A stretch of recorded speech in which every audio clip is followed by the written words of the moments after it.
इंसाफ की आवाज news channel में आपका स्वागत है। जुल्म के खिलाफ देखते रहिए इंसाफ की आवाज न्यूज चैनल। वोट ली गई, मां बहनें रोजा रखती थी, नमाज पढ़ती थी। 2007 में जब जो 5 करप्शन के कारपोरेटर लेने की बात आई तो इस शहर के मुफ्ती मोहम्मद इस्माइल कासमी साहब ने सबसे पहला धोखा इस शहर की आवाम को दिया, मां बहनों को दिया। तो एक पंचशील बियर बार के जो दारू की दुकान है, दीपक भोसले की घरवाली को, ज्योति भोसले को करप्शन का कारपोरेटर बनाया। ये अच्छाई और बुराई की बात करेंगे। उस वक्त स्टैंडिंग कमेटी का चेयरमैन जो तीसरे माह से चुनकर नहीं आया था, दुआएं आपने की, वोट आपने दिया। राधिका होटल और रामराज का बियर बार का मालिक नरेंद्र सोनो ने उसको स्टैंडिंग कमेटी का चेयरमैन बनाया जाता है। यह अच्छाई और बुराई की बात करेंगे।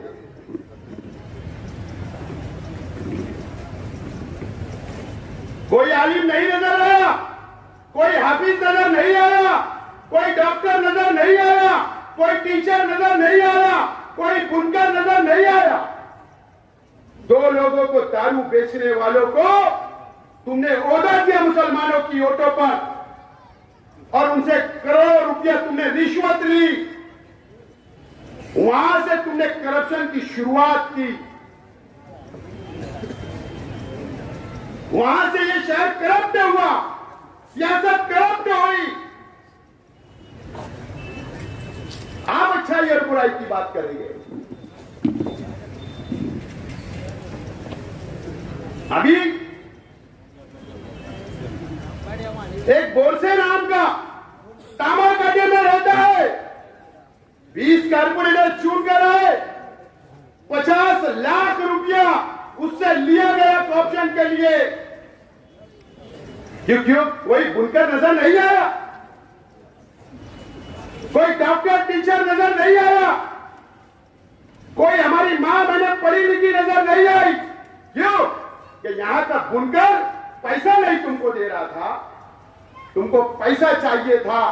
आपने इस मुसलमानों की वोट का सौदा किया आपने। उसके बाद आपने वही नरेंद्र सोनो ने, जो बियर बार का मालिक है, जो राधिका के अंदर भी दारू बेचता है, रामराज के अंदर भी दारू बेचता है, और ये वड़गांव रोड के ऊपर जो राधिका होटल खुली उसमें भी दारू बेचता है। आपने उसको डिपोटी मेयर बनाया था। तुम अच्छाई और बुराई की बात करोगे।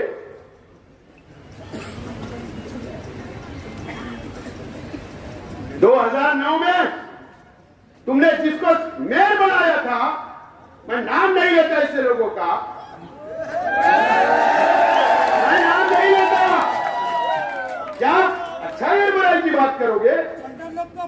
ये समक शेर का एक मासूम जो बुनकर बिरादरी से ताल्लुक रखता था, मंसूरा के अंदर ब्याज से मर्डर कर दिया जाता। ये अच्छाई और बुराई की बात करेंगे। ये बात करेंगे अच्छाई और बुराई की। मर्डर कर दिया गया वो मासूम का जो बुनकर बिरादरी से ताल्लुक रखता था। आप उनको मेयर बनाते 302 के आरोपी को, और तुम अच्छाई और बुराई की बात करोगे। तुम अच्छाई और बुराई की बात करोगे। तुमने करप्ट किया, सियासत को करप्ट की। ये शहर की मां बहनों को बेचा, यहां के बुजुर्गों की वोटों को बेचा, यहां के आलिमों की वोटों को तुमने बेचने का काम किया। मुझे बताइए, आज मैं शहर के तमाम युवा हाफिज, हमारे नौजवान जो इमाम है मस्जिद में, जो मौज़िन है, जो मदरसे में पढ़ाते हैं, मेरा उनसे भी सवाल है, आपको क्या मिला? क्या मिला मुझे बताइए। जब इलेक्शन आता है तो जलेबी भजिया लेके मदरसे में सुबह पहुंच जाते हैं। एक मदरसे में अभी गए, बोले मेरा आज मूड हुआ, आज मेरा दिल हुआ आपके साथ नाश्ता करूं। मुझे बताइए, एक कार्ड आपको बना के दिया क्या दवा खाने के लिए, या आपकी तनख्वाह बढ़ाने के लिए कोई बात की गई क्या? क्या आपको कभी ये बोला गया क्या कि मैं आपके लिए मकानात की स्कीम लाता हूं? कभी बोला गया? कभी आपका सोचा गया? क्या कभी कोई आपके बच्चों को डॉक्टर बनाने के लिए एडमिशन दिलाया गया क्या? क्या आपके बच्चों की मदद की गई है तालीम के लिए? आपको भी इस्तेमाल करने का काम किया गया है।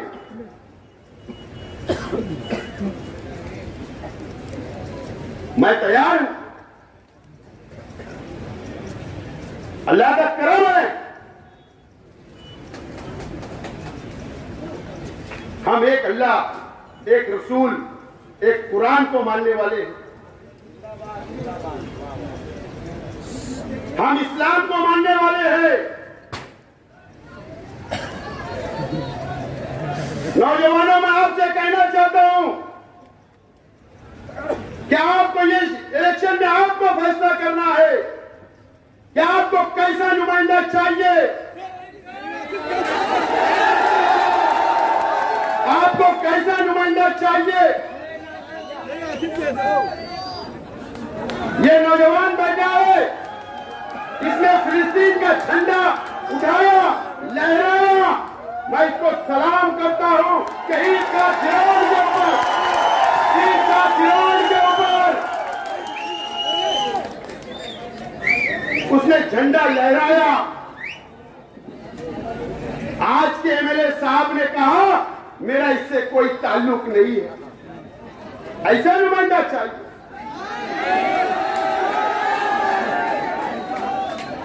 हम फिलिस्तीन के लिए, वहां के मुसलमानों के लिए, वहां के मासूम बच्चों के लिए, हमारी बहनों के लिए जो इजराइल कत्लेआम कर रहा है, उनको पानी नहीं है, उनको खाना नहीं है, उनको दवाई नहीं है, हम उनके लिए दुआएं मांगते हैं। और ये लड़के ने फिलिस्तीन का झंडा लहरा दिया तो आपने उसको धुतकार दिया। ऐसा नुमाइंदा चाहिए? मुझे बताइए, कोल्हापुर के अंदर अभी 4-6 महीना पहले एक मस्जिद के अंदर फिरका परस्त लोग भगवा झंडा लेकर घुस गए, मस्जिद को तोड़ा, शहीद करने का काम किया, कुरान शरीफ की बेहुरमती की गई, कुरान शरीफ को जला दिया गया। मुझे बताइए, अगर मैं एमएलए होता और असेंबली चलती होती तो असेंबली के अंदर मैं उठ के खड़ा रहता और मैं एहतजाज करता। लेकिन अफसोस की बात है कि हमारे शहर के एमएलए मुफ्ती भी है, आलिम भी है, लेकिन ये शख्स ने असेंबली के अंदर कोई आवाज नहीं लगाई। हम हमारे हुजूर की शान में कोई गुस्ताखी करेगा तो हम जान देने के लिए तैयार होते। कुरान शरीफ की कोई बेइज्जती करेगा, हम जान देने के लिए तैयार होते। इस महाराष्ट्र के अंदर, कोल्हापुर के अंदर मस्जिद के अंदर कुरान शरीफ को जलाया गया। इनकी जिम्मेदारी थी कि असेंबली के अंदर आवाज उठाना, क्यों नहीं उठाई गई? ये हमारे पालक मंत्री दादा भूसे साहब का लड़का आविष्कार भूसे, मैं बार बार बोल रहा हूं कि आगरा रोड से रद्द नहीं कर जाया गया। हम उसके खिलाफ नहीं, है परंपरा है, लेकिन पहले शांत अमन से जाता था 50-60 लोग, 100 लोग, लेकिन शहर का माहौल बिगाड़ने के लिए फिर 2002 का, 2001 का फसाद जैसी सूरत हाल पैदा करने के लिए मंत्री का लड़का तेरे गांव जाता है, हजारों लोग को लेकर, रद्द लेकर शहर से जाता है।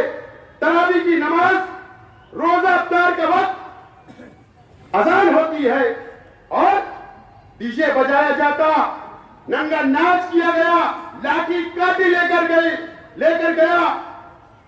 एमएलए ने एक की आवाज उठाई क्या? तो आज एमएलए साहब मैं चैलेंज करता हूं तुमको, असेंबली इलेक्शन चल रहा है, समस्या के मुसलमानों से, रमजानपुरे के मुसलमानों से, मालदे के मुसलमानों से, दरेगांव के मुसलमानों से कर दो अपील कि दादा भूसे के खिलाफ वोट दो। कल मैं तुमको चैलेंज करता हूं,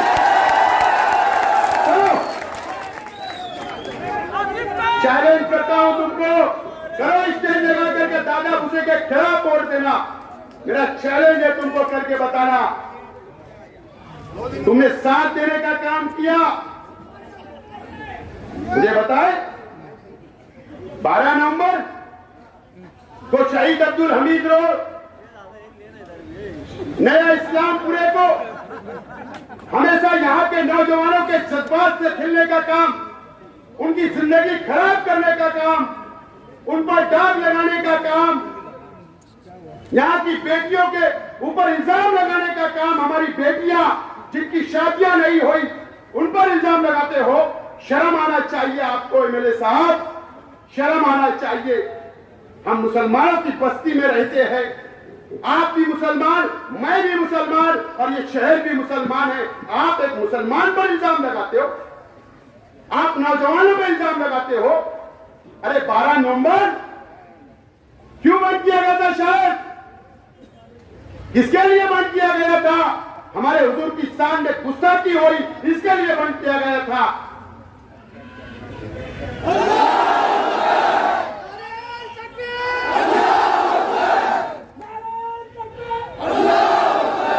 किसके लिए बंद हुआ?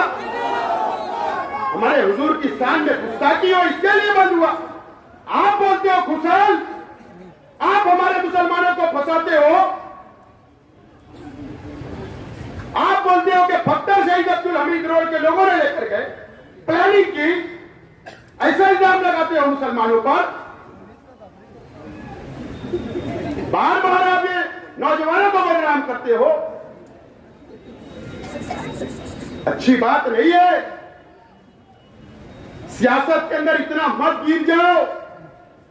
अरे ये मुसलमानों की बस्ती है, ईमान वालों की बस्ती है, मस्जिद और मीनारों की बस्ती है। इतना सियासत में मत गिर जाओ एक कुर्सी के लिए। ऐसे एमएलए चाहिए आपको? नितेश राणे आता है, 1.5 फुटिया,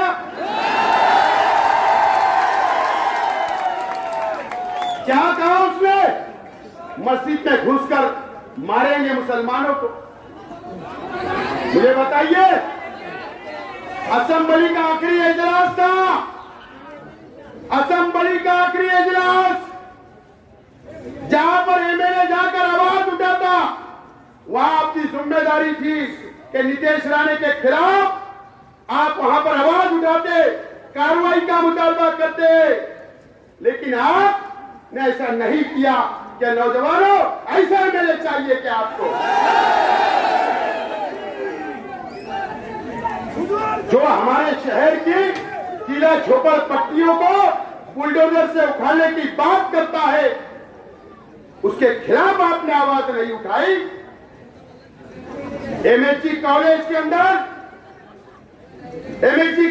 अंदर तालीमी प्रोग्राम था, मुसलमान ले रहे थे, मुसलमान स्कॉलर थे,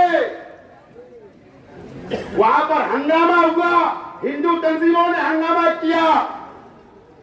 मंत्री दादा भूसे साहब पुलिस डिपार्टमेंट को बैठाकर कार्रवाई की बात करते, उन पर कार्रवाई होती, मुसलमानों पर आपने कोई आवाज उठाई, आपने उनकी मदद की। ऐसा एमएलए चाहिए शहर को। आप मुकम्मल तौर पर नाकाम हो गए एमएलए साहब। आपने भारतीय जनता पार्टी और शिंदे गठ शिवसेना से करोड़ों रुपया रिश्वत ली, अपना घर भरने का काम किया। यही सिर्फ 5 साल आपने काम किया, सियासत में आप रहे, सिर्फ मुसलमानों की वोट को बेचा, मां बहनों की वोट को बेचा, नौजवानों की वोट को बेचा आपने। मुफ्ती साहब, आपने शहर को गलत रास्ते पर लेकर गए। मैं आज नौजवान साथियों और हमारे गांव शहर के आवाम से अपील करता हूं कि ये शहर को बचाना आपको है। यह मस्जिद और मीनारों के शहर अल्लाह का करम है। जब हम ऊंचाई से देखते हैं तो हमको मीनारा नजर आता है, मस्जिदों के मीनार नजर आते हैं, मदरसों के मीनार नजर आते हैं, और हाईवे से कोई गुजरता है तो वो भी जब देखता है बाहर का कि ये मुसलमानों की बस्ती है। अब हमको ये शहर को बचाना है। नौजवानों, मैं तैयार हूं शहर को बचाने के लिए, फिरका परस्तों से लड़ने के लिए। जो ये बोलता है कि मस्जिद में घुसकर मारने की बात करता है, उसको जवाब देने के लिए मैं तैयार हूं। हमारे हुजूर की शान में कोई गुस्ताखी करेगा, उसको जवाब देने के लिए असेंबली के अंदर मैं तैयार हूं। मैं बिल्कुल तैयार हूं।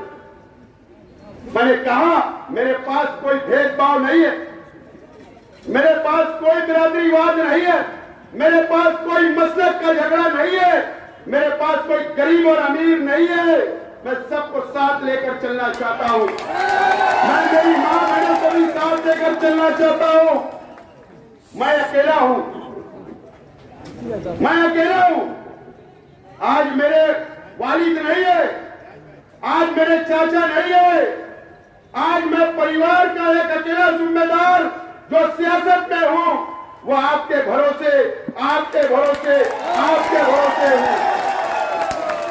अगर आप चाहते हो, शहर की आवाम चाहती है, शहर की तमामी दीनी तंजीमें चाहती है, तमामी बिरादरियां चाहती है, तमामी बुनकर चाहते हैं, तमामी गरीब चाहते हैं, मजदूर चाहते हैं, तो मैं तैयार हूं आपकी सरपरस्ती के लिए, आपको साथ लेकर चलने के लिए बिल्कुल मैं तैयार हूं। मैं वादा करता हूं आपसे कि इलेक्शन के बाद भी अगर अल्लाह ने मुझे कामयाबी दी, आपका साथ रहा, तो इसी तरीके से आपको साथ लेकर चलूंगा। ये वादा मैं आज आप लोगों से करता हूं।